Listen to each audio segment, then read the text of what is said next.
Have you ever wondered what you'd do if your family vanished, leaving a cruel three-word note, "Fend for yourself"? That's what I, Lila Bennett, faced 12 years ago at 17, pushing open the door to our Detroit apartment after a late shift. No couch, no TV, no trace of my parents, James and Carol, or my brother Ethan.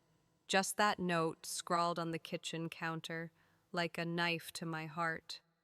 They'd canceled the lease, leaving me 4 days to avoid eviction, $87, and a secret I only uncovered later, a secret that made me question everything I knew about them.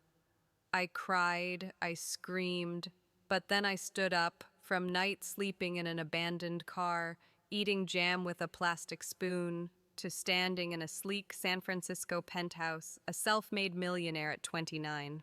My consulting firm serves tech giants, my bank account hits 7 figures, but the fend for yourself note still haunts me. I thought I'd escaped, until a TikTok video I made about my story exploded. 3 million views in 2 days. Then, like a nightmare, they came back. Not to apologize, but to destroy me.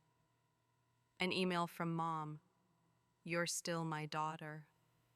A text from Ethan, "Sis, let's talk." But behind it were lies spread on Reddit, threats to sue me, and a chilling video of Ethan's daughter playing at school captioned, "We're watching." They didn't just want money, they wanted to erase what I'd built from ashes. The most shocking secret? They once tried to sell me to pay off debts, a truth that still makes me shudder. This is the story I have to tell about facing a toxic family, setting boundaries, and finding true family. Don't walk away. This story will make you look at yourself, at strength, truth, and what family really means. I'll never forget that day. I, Lila Bennett, 17, pushed open the door to our Detroit apartment after a shift at the fast food joint, my hands still reeking of grease, feet throbbing from 6 hours on the register. All I wanted was to eat some leftover fries I'd brought home and crash. But when I stepped inside, the air was frigid, like the apartment had died. No hum of the TV, no Carol, my mom, griping about bills, no Ethan blasting his video games, just a silence that stabbed my heart. "Mom? Dad? Ethan?" I called, my voice echoing in the dark hallway. No answer. I rushed to the living room, heart pounding. Empty. No couch, no table, no worn-out rug I'd sprawled on for movie nights. Just peeling walls and a scrawled note on the kitchen counter. I picked it up, hands trembling. 3 words, in ballpoint pen. "Fend for yourself." No name, no explanation, just 3 words like a blade. I read them again, hoping they'd morph into something else, but they didn't. My father, James, my mother, Carol, and my brother Ethan had left, taking everything, discarding me like garbage. I sank to the floor, the note slipping from my fingers. I wanted to cry, but no tears came. Instead, an emptiness swallowed me. The next day, the landlord banged on the door, voice sharp. "Your family canceled the lease, owes 2 months' rent. You've got 4 days, or I call the cops." I stood frozen, mind spinning, thinking, what did I do wrong? While rummaging through the kitchen, I found an old letter from Mom, tucked under a shelf, like she meant for me to see it. "Lila's a burden," she wrote, her handwriting icy. "We can't afford her anymore." My heart stung, like it was being torn apart. They didn't just leave me, they hated me. Memories flooded back, cutting like knives. At 11, I baked a birthday cake for Mom, carefully icing it red. She glanced and said, "Messy, Lila. Just buy one next time." I forced a smile, swallowing the pain. At 13, I stayed up late tutoring Ethan for his math test, even when he called me show-off and slammed the door. I thought I was helping. At 16, I handed over my entire paycheck from my part-time job to Dad for the electric bill. But when I asked where the money went, he barked, "Who do you think you are? Worthless." Every time I tried, every time I hoped for love, they pushed me away. Now, on the cold kitchen floor, I got it. They didn't love me. Not because I was wrong, but because I had no place in their hearts. I was just the cake baker, the tutor, the paycheck, not a daughter, not a sister. 4 days to find a place to live with $87 and no one to help. The burden letter and fend for yourself note felt like twin curses, but I clenched my fists. If they thought I'd break, they were wrong. I, Lila, would rise, not for them, but for me. I didn't know where to start, but I'd turn those words into strength, even with my heart in pieces. 4 days. That's all I had to avoid being tossed onto the streets, with $87 and the fend for yourself note cursing my mind. I, Lila Bennett, 17, stood in Detroit, a city of smog and blaring horns, feeling like it wanted to swallow me. Mom's letter calling me a burden weighed heavy on my heart. I stuffed a few clothes, a notebook, and that note into an old backpack, not to keep it, but to remember what they did. My last night in the apartment, I lay on the floor, a thin blanket useless against the cold. Wind whistled through the window, whispering, "Alone now, Lila." I used my savings to rent a small storage unit on the outskirts. Each night I snuck through the fence, sliding the door just enough to slip in, lying on the concrete with my backpack as a pillow. I feared being caught, feared footsteps, but I feared hunger more. One night, a guard spotted me, chased me off, and seized the unit. I wandered, ending up sleeping in an abandoned car near a junkyard, its broken windows letting in rain, the stench of oil making me gag.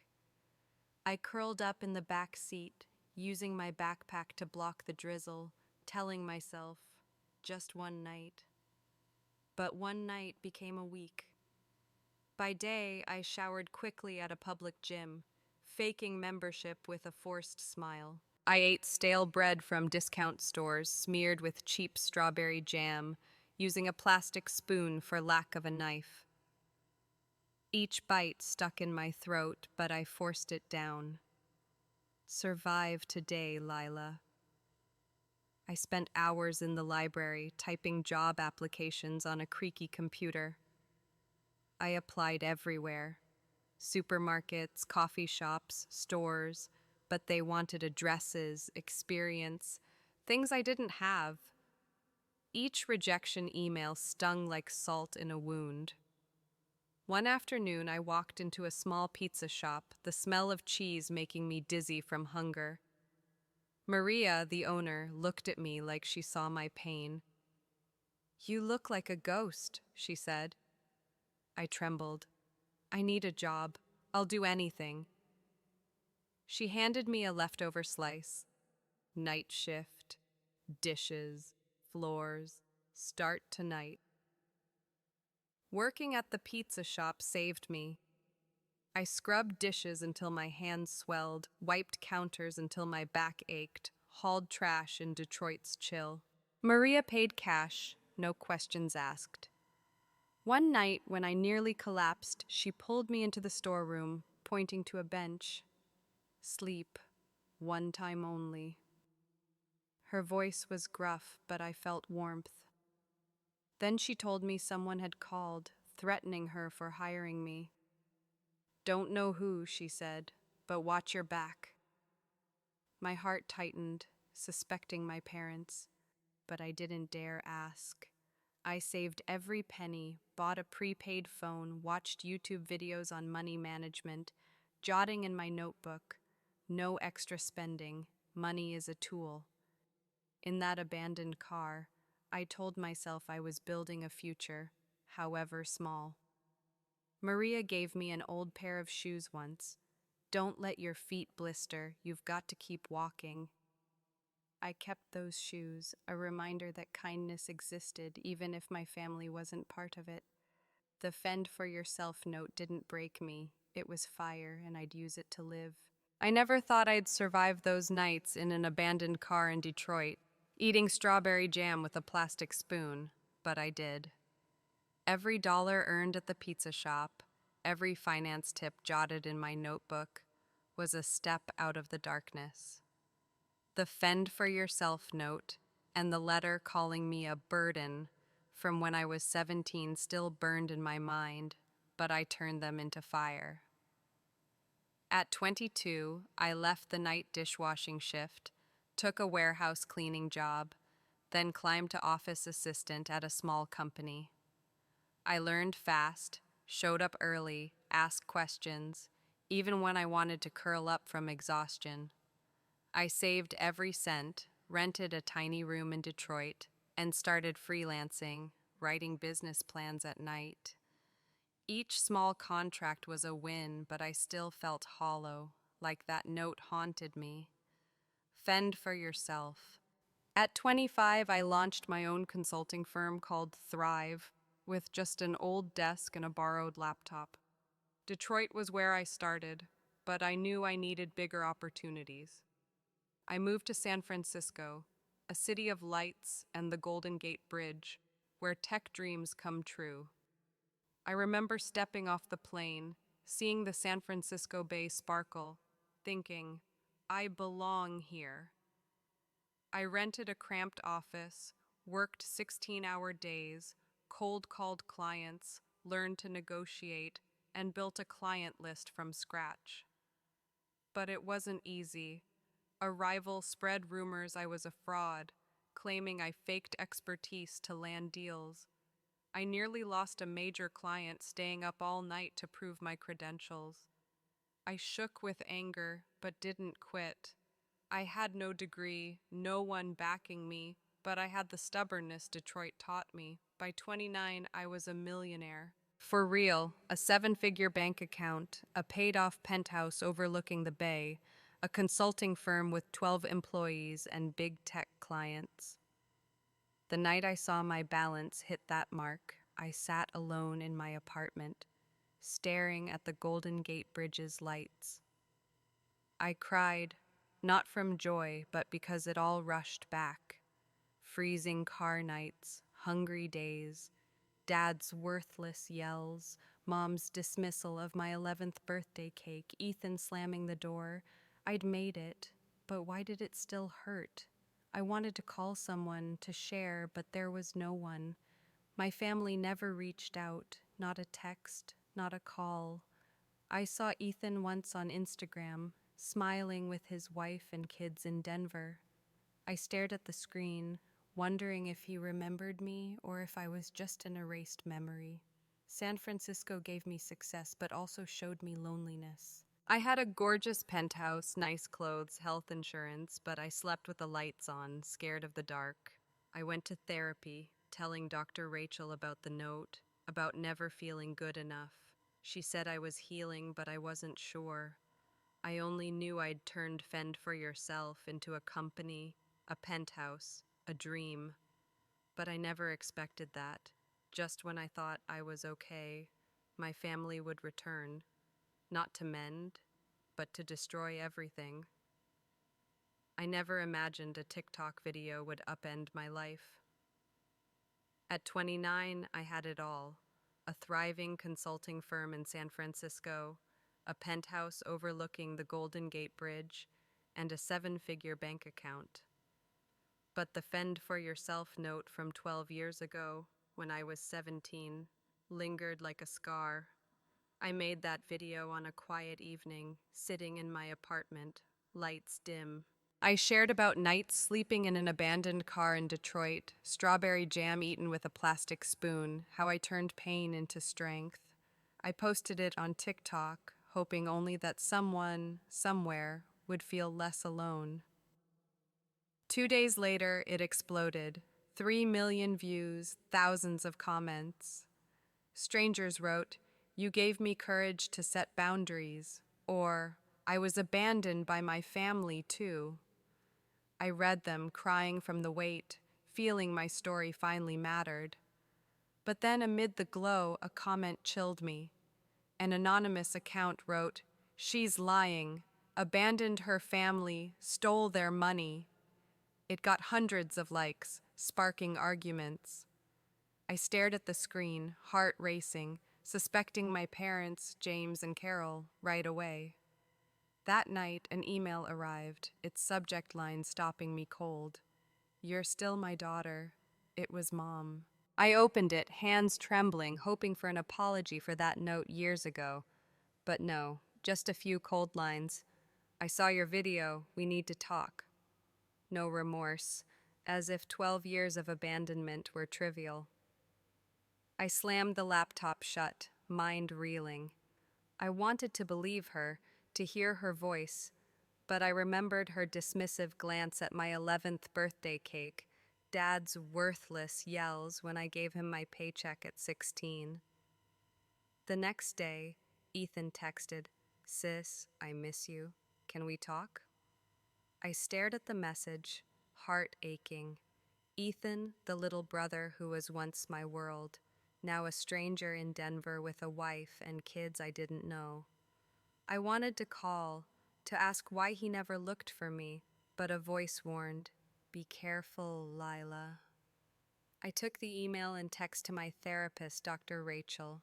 She told me to pause, to feel the emotions before replying. "They're reaching out now that you're famous," she said, voice steady. "Ask yourself, what do they want?"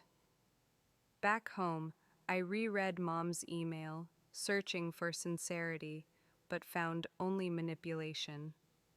I texted Ethan, fingers hesitating. 12 years, what's changed? His reply came fast, like he'd been waiting. He said the TikTok video woke him up, that he was only 15 when they left me with no choice. But then he wrote, "The family's struggling, sis. Maybe you can help." I shut the phone, anger surging. They didn't want me. They wanted my money, the success I bled for. Lying in bed, San Francisco's faint lights flickering outside, I thought of the Fend for yourself note. I'd turned it into a company, a penthouse, but now it was a warning. My family was back, not to heal, but to drag me down. I didn't know what I'd do, but one thing was clear. I'd never let them destroy what I built. I sat in a small St. Louis cafe halfway between San Francisco and Denver, my heart pounding like it might leap out of my chest. I'd agreed to meet Ethan, my brother, after 12 years of silence. His text, "Sis, I miss you," echoed in my head, tangled with that final line, "The family's struggling." The Fend for Yourself note from when I was 17, left by my parents in Detroit, still burned like a fresh wound. I arrived early, picking a corner table, my coffee going cold in my hands. I watched the door, half dreading he wouldn't show, half dreading he would. When Ethan walked in, I barely recognized him.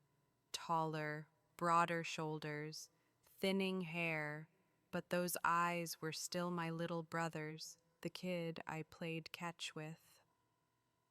He saw me, hesitated, then sat down. No hug, no handshake, just two strangers with a shared past.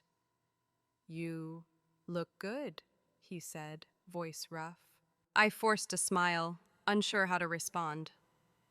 We skirted around small talk, weather, my flight, the highways he drove.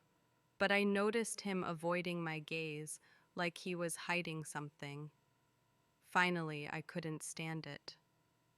"Ethan, why now?" I asked, voice trembling. 12 years, not a single text. Why reach out right after my TikTok video? He looked down, fidgeting with his coffee cup. "That video, it woke me up," he said. "You talked about the abandoned car, the jam, everything. I didn't know it was that bad. I stiffened. Didn't know? You were there, Ethan. You saw Mom dismiss my birthday cake, heard Dad call me worthless. You slammed the door when I tutored you. You knew they didn't want me. Ethan met my eyes, his red rimmed. I was 15, Lila. I was scared. Mom and Dad said you were tough, that you'd be fine, that you wanted to stay in Detroit with friends. I believed them. I let out a bitter laugh. Fine? I slept in a car, ate jam with a spoon, showered in a gym. I was 17, not a superhero. He bowed his head, voice cracking. I'm sorry, they lied. I didn't know. They even hired a PI to track you a few years back, to make sure you weren't causing trouble. I froze, heart stinging. Tracked me? Like I was a criminal? They were scared you'd tell the truth, he whispered. I wanted to scream, to walk out, but I stayed, listening. He said our parents were drowning in debt. Dad's business had collapsed. His wife, Sophie, needed surgery. I'm not asking for money, he added quickly like he read my mind. I just want to make it right. I studied him, searching for deceit, but saw only a weary man. I wanted to believe, but I remembered Mom's cold email. We need to talk. I remembered Dr. Rachel saying, they show up when you're successful. I asked, voice hard. You saw me on Instagram years ago, didn't you? Why not reach out before the video? Ethan blinked, faltering. I was scared. Of Mom and Dad. Of you not forgiving me. I went silent, heart heavy. His apology didn't erase 12 years. I told him about the car, the hunger, the company I built from nothing. He listened, face paling, but I felt no relief. When we parted, he moved to hug me. I let him, but my arms hung limp. I left the cafe, mind tangled, knowing the fend for yourself note still hadn't let me go. I returned to San Francisco after meeting Ethan, my mind a tangled mess. His apology echoed, but his revelation that our parents had hired a private investigator to track me sent shivers down my spine. The fend for yourself note from 12 years ago, when I was 17, felt like a chilling warning. I thought I could keep them at a distance, but my parents, James and Carol, stormed back into my life like a hurricane. One evening, as I reviewed contracts for my company, my phone lit up with a new email. From Mom. Subject line, my daughter. My heart raced, a foolish hope rising, but when I opened it, I found only cold lines. I saw your TikTok video. We need to talk. The family's struggling. No apology, no regret, just a vague hint I owed them. I slammed the laptop shut, anger surging. Who did they think I was? An ATM for the people who left me in an empty Detroit apartment? The next day, Dad called. I almost didn't answer, but curiosity won. His voice was raspy, aged a century. Lila, you have to help the family, he said, no greeting. Your mom's sick, we're drowning in debt, Sophie needs surgery, you've got money, don't be selfish. I froze, remembering his worthless shouts when I handed over my paycheck at 16. You didn't call for 12 years, I said, voice trembling. Now you need money and you remember me? He roared, you dare talk like that? I'll sue you for slandering us on TikTok. You'll lose everything.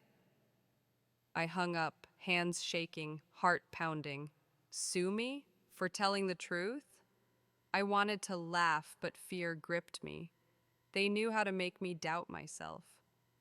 Then it got worse.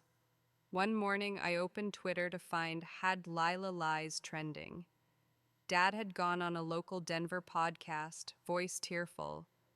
Lila abandoned us, stole our money, lives in luxury while we suffer.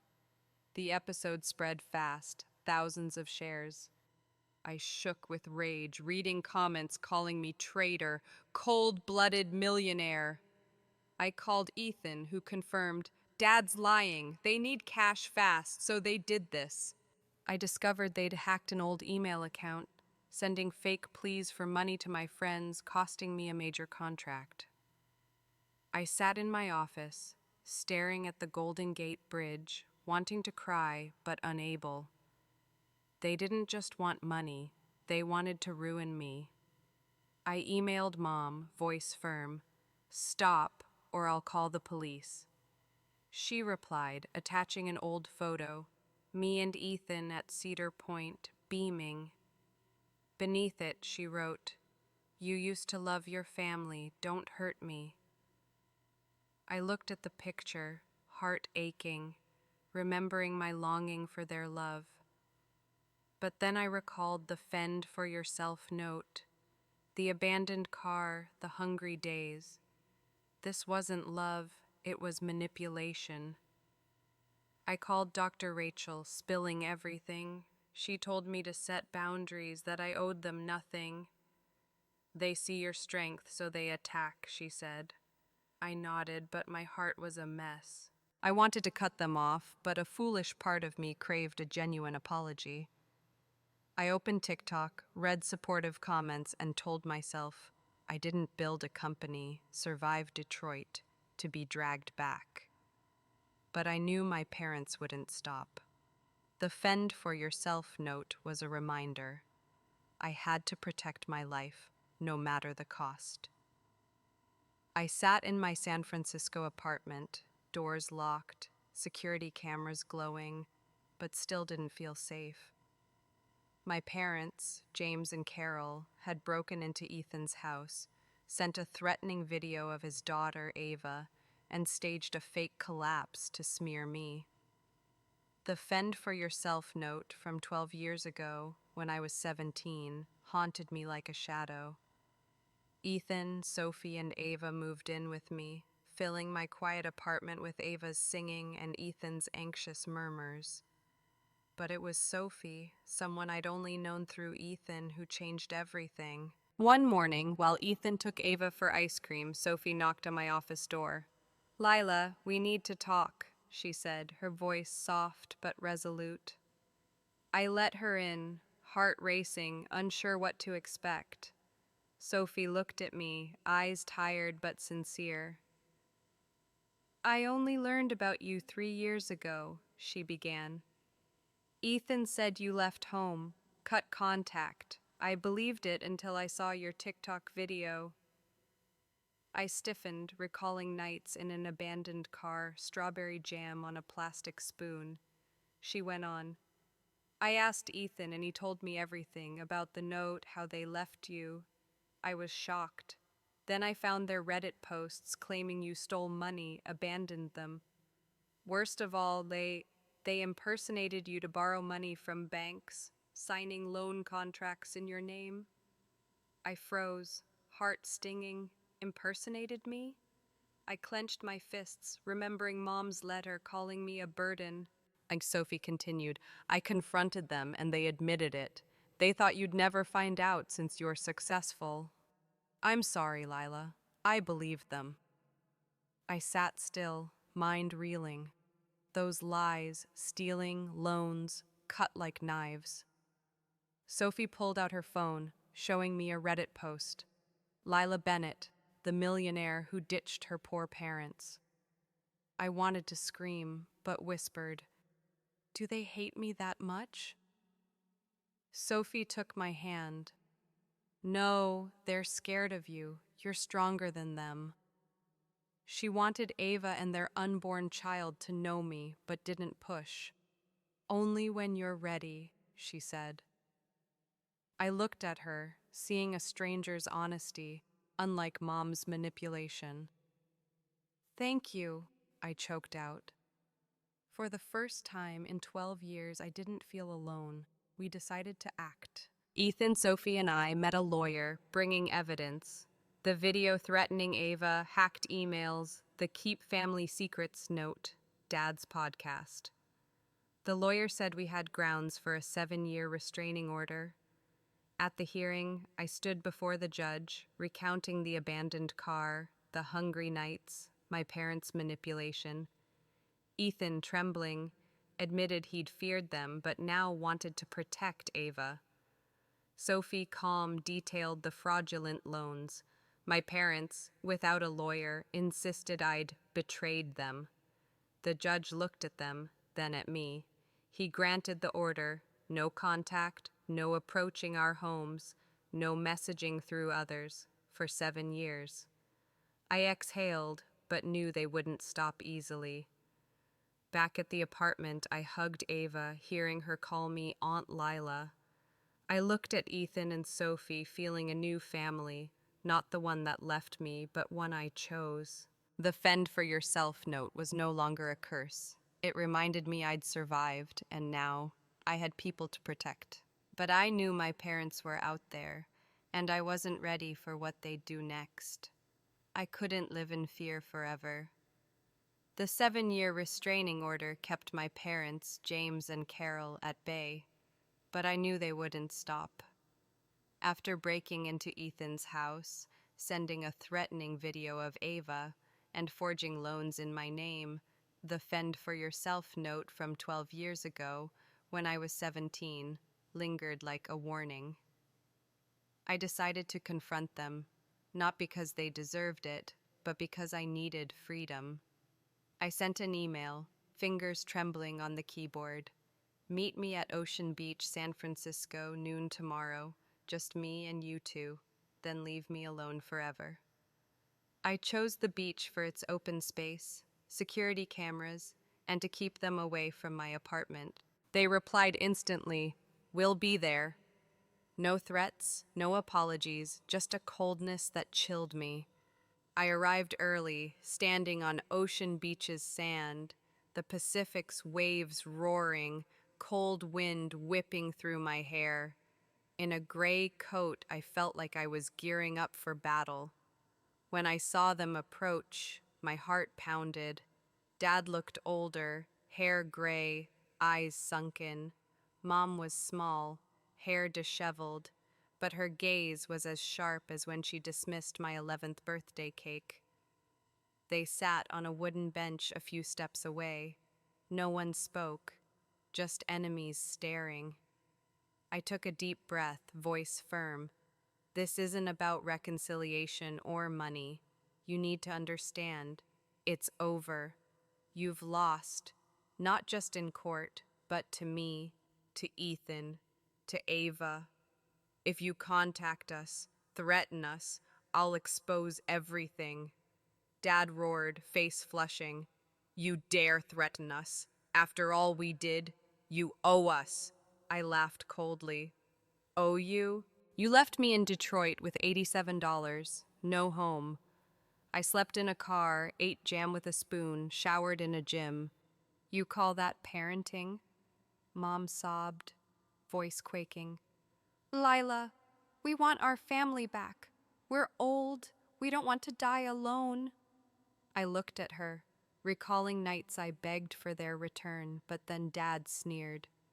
We almost sold you to a rich family to pay debts, but they didn't want you. You should be grateful. I froze, heart stopping. Sold me? Like merchandise? I clenched my fists, wanting to scream, but stayed calm. I pulled out my phone, showing screenshots. Ava's threatening video, hacked emails, the keep family secrets note.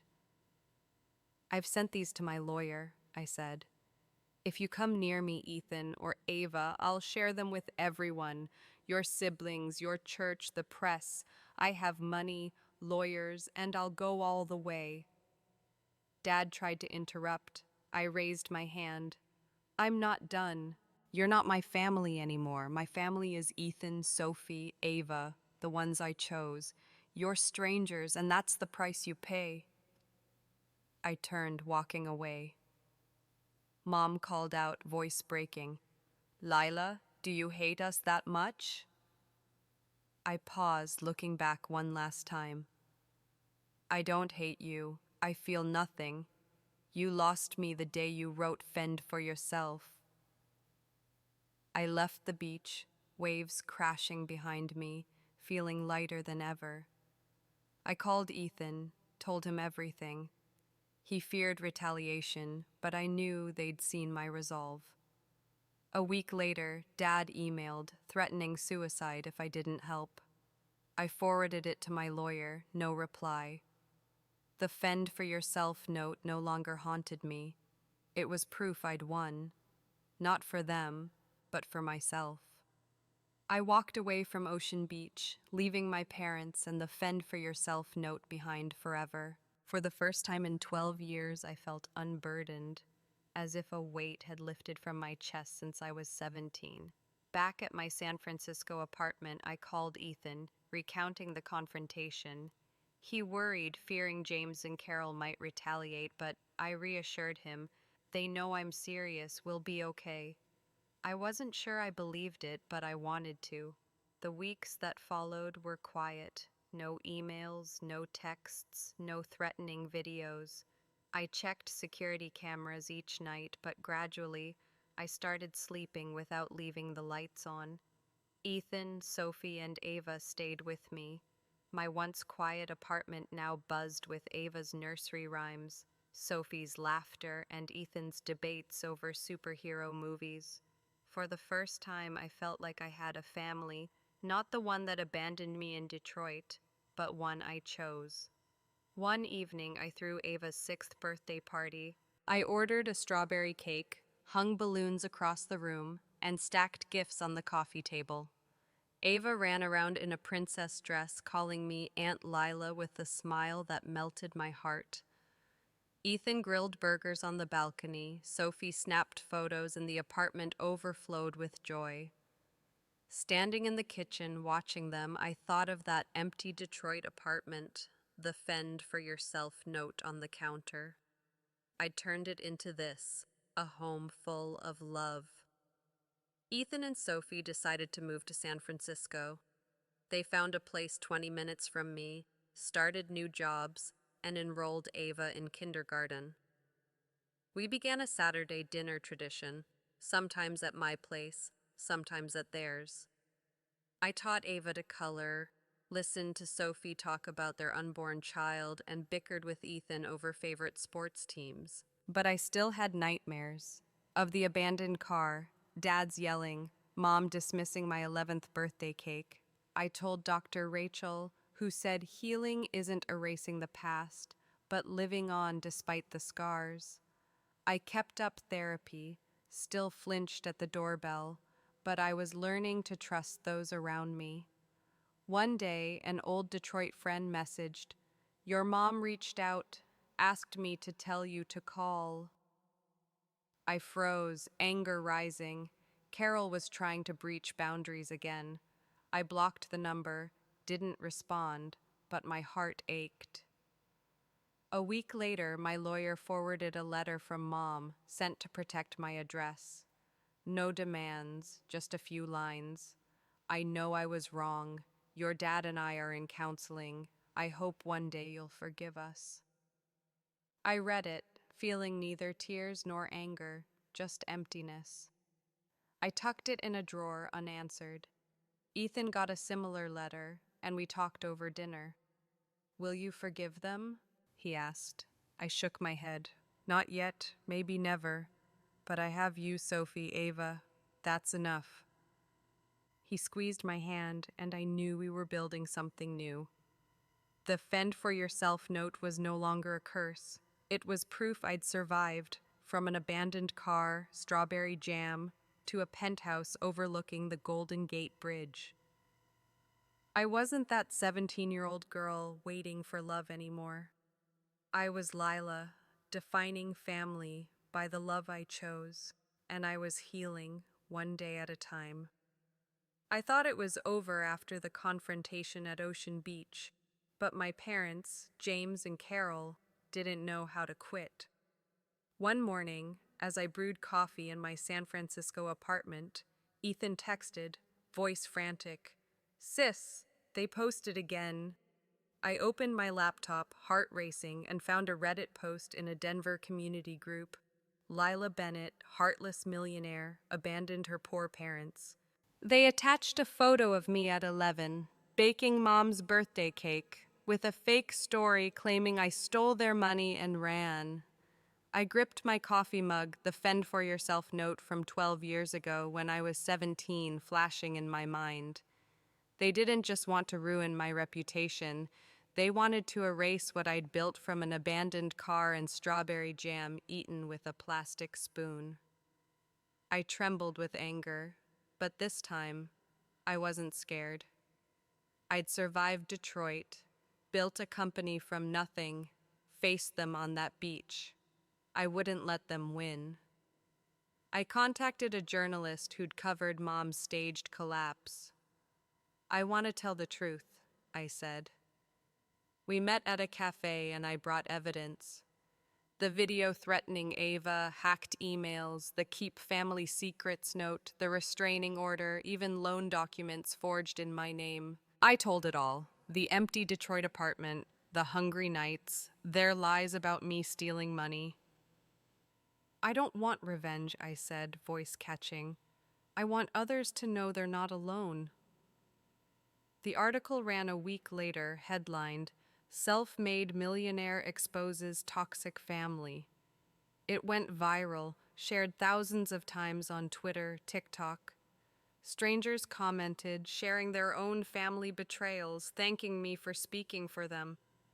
My parents faced backlash. Reddit deleted their post. Their old church shunned them. Neighbors turned away. Ethan said they left Denver. No one knew where. But the most shocking revelation came from an anonymous message. James and Carol scammed other families, impersonating their kids to borrow money. I shivered, realizing I wasn't their only victim. I forwarded the message to my lawyer, feeling both pain and relief. I received hundreds of supportive messages from young people saying my TikTok video, and the article gave them courage to set boundaries. I read them, crying in my apartment, gazing at the Golden Gate Bridge's twinkling lights, feeling the "Fend for Yourself" note was now a flame, not a curse. I called Dr. Rachel, told her about the article. She said I'd reclaimed my story. But be careful, she warned. Going public can reopen wounds. She was right.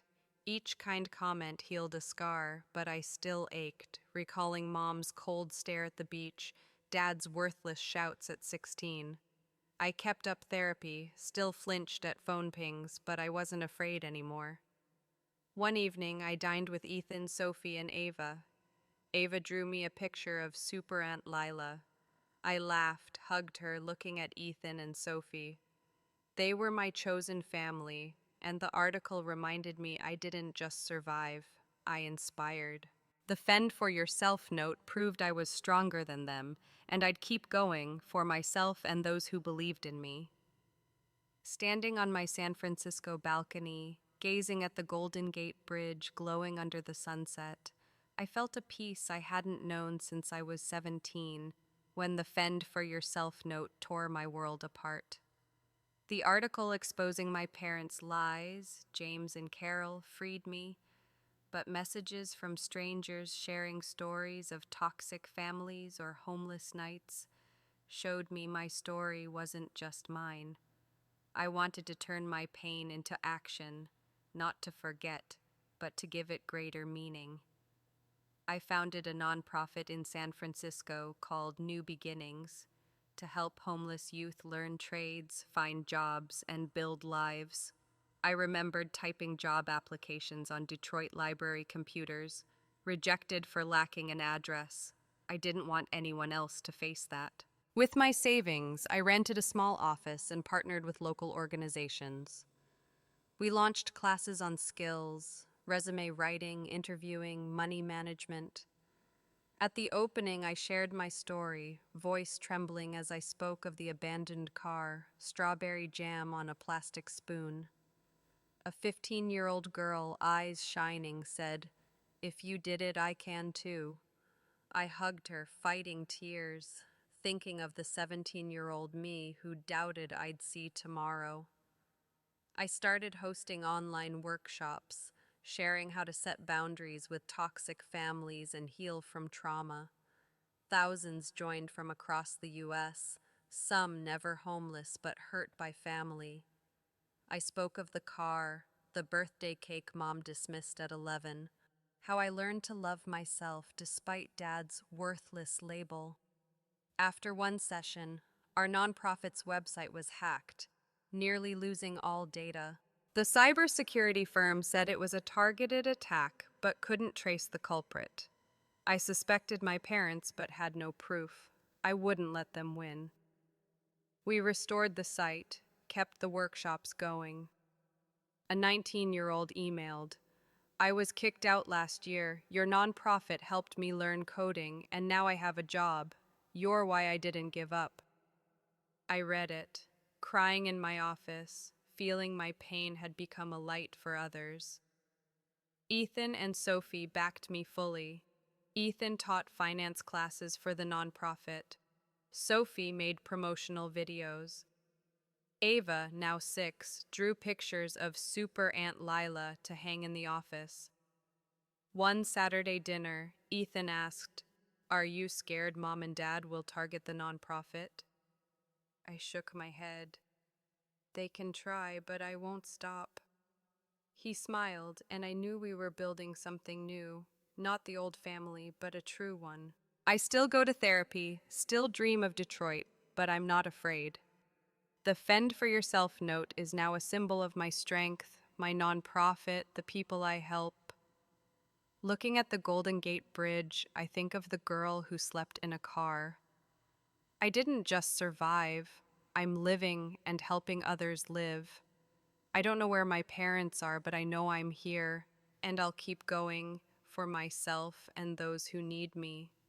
Looking back on my journey from the 17-year-old girl standing in an empty Detroit apartment, clutching the Fend for Yourself note, to the 29-year-old woman in a San Francisco penthouse overlooking the Golden Gate Bridge, I realize everything I endured, pain, resilience, tears, taught me invaluable lessons. I want to share them with you, not because I have all the answers, but because I know you might be fighting your own battles, like I did sleeping in an abandoned car, eating strawberry jam with a plastic spoon, or facing a toxic family like James and Carol.